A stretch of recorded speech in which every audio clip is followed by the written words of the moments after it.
While there's been a clear victor in this war, there's still much to debate, as everyone's vying for power, and what systems should be fixed first. Up in the engine as well, Harvey and Bennett now hear music being played over the radio, and Bennett sees something on the satellite as well, but he switches off and plays it off like it's after going down. They call Melanie up to see what she thinks of it, and they come to the conclusion that there's a high chance there could be survivors out there. They now bring Leighton forward as well and give him a choice. They can slow it down and try and find out what it is, or they can speed up and wait a whole revolution before they can find it again. Since there's a chance there could be other people, they decided it would be best if they slowed down. It's as they're slowing down that they now notice something. They see another train coming at them, this one being Big Alice, and they jump to the conclusion that Mr. Wilfred could be on it. Leighton and Roach go back down to the tail to prepare a team to repel the boarding party, while Melanie tries to push the engine on. And just as it seems like they're gaining a bit of distance on the other train, it suddenly lunges forward and catches onto the end of it, and there's no escaping now. It is at this point obvious to the crew that if there was anyone who was able to do that, it would have to be Mr. Wilfred. While Leighton and Roach are preparing to be boarded, Root also now appears with supporters of Wilfred, and they chant their praise to him. Leighton and Roach try to tell Ruth they're in a military operation,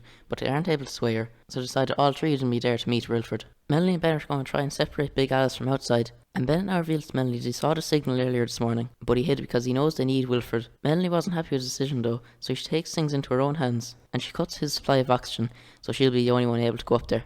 Melanie is up on top of the train, getting closer and closer to Big Alice, when Harvey has a brainwave inside in the engine.